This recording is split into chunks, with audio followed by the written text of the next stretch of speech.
Encore les femmes, page 11 de Alphonse Karr. Je termine la petite page où si le mal est fait, si vous en avez déjà lu, cherchez le rayon de lumière qui doit vous renverser de vos chimères, de votre dada, comme saint Paul fut renversé de son cheval, et tâchez, comme lui, de rencontrer à temps ce salutaire et brutal rayon. 2. 3 hommes autour d'une femme. La scène se passe dans une île à 3 lieues de Paris. Personnage: Madame Macré, habitant la seule maison qui soit dans l'île, maison qu'elle a louée pour la saison. Madame Macré est une de ces femmes composées si adroitement d'une jolie tête, d'un peu de corps, de beaucoup de crin, d'énormément d'étoffes, de dentelles, etc., qu'on ne démêle pas facilement ce qui appartient à la nature de ce qui appartient à l'art. La parure semble adhérente à la femme et faire partie d'elle-même comme les plumes font partie de l'oiseau. Ce n'est pas précisément une femme pour un statuaire.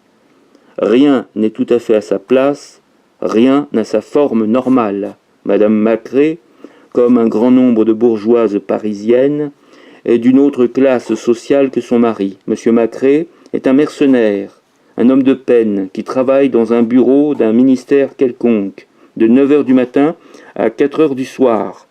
Comme ses appointements, joints à la dot de la femme, n'atteindraient pas cette égalité de dépenses qui existe dans la société contemporaine, il fait quelques affaires à la petite bourse, où il va le matin, en reculant de 3/4 d'heure son arrivée au bureau, qu'il quitte également 3/4 d'heure plus tôt pour retourner à la petite bourse.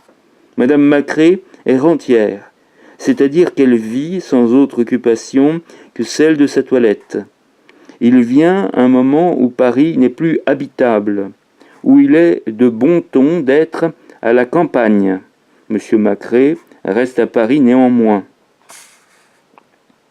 Mais madame loue une maison de campagne où monsieur Macré vient la voir le samedi soir. Il y reste jusqu'au lundi matin. Il passe toute la journée du dimanche à pêcher à la ligne. À 6 heures, des amis viennent dîner. Tout le reste de la semaine, madame Macré est seule. Monsieur Richard, jeune peintre de talent, qui habite dans l'île, une chambre que lui loue le meunier, au milieu des bœufs et des chevaux, qui posent pour lui toute la journée, tout en paissant l'herbe drue et verte. 3. Un jeune homme dont on ne prononce jamais le nom, les uns ne le sachant pas, les autres ne voulant pas le dire. Il est des derniers. Il vient 2 fois par semaine voir madame Macré, mais jamais le samedi ni le dimanche. Monsieur Macré, déjà nommé et déjà décrit. Monsieur Richard à madame Macré. Madame, le théâtre est tout préparé, les décors sont frais et charmants, des rives vertes, des saules bleuâtres, une eau murmurante, des nénuphars, des joncs fleuris, des vergis meinicht, je sais pas comment ça se prononce, des vergis meinicht sur les bords, des oiseaux chantant dans les arbres, la nuit un ciel étoilé, le chant du rossignol dans le silence. Pas de distraction. Moi, pas de visite. Vous, très peu. Il y a nécessairement sur ce théâtre une pièce qui doit se jouer et dont nous savons les rôles. Vous êtes la plus charmante amoureuse du monde, moi je me tire passablement des amoureux villageois, Gros René et Petit Pierre. J'ai une guitare et un bateau qui la nuit joue très bien la gondole. Il faut que cette pièce se joue. Si quelqu'un occupe l'emploi des amoureux, je me tiendrai à mon rôle de spectateur. Si vous n'êtes pas très heureuse, vous devez vous ennuyer beaucoup, c'est ce qui me donne la hardiesse de vous écrire. Une femme qui s'ennuie est indulgente. Madame Macré à monsieur Richard. Monsieur, Vous avez bien raison de compter sur la solitude et sur l'ennui. Ils sont cause que je vous réponds. Je ne suis point veuve. Monsieur Macré, grâce au ciel, ne pense pas à me faire ses loisirs. Il tient donc en chef et sans partage l'emploi dont vous me parlez. Il passe ici un jour chaque semaine, les autres, il y a relâche.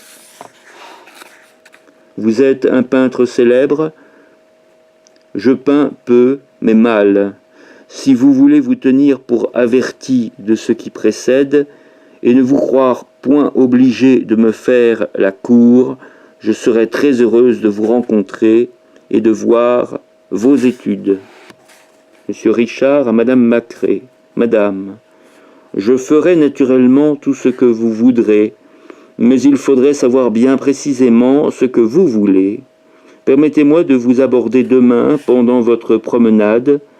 Je me sens par l'être et de loin un peu plus hardi que vous ne voudriez sans doute le permettre, tandis que de près et parlant à votre personne, je retrouverai autant de soumission et de timidité que vous en pourrez désirer.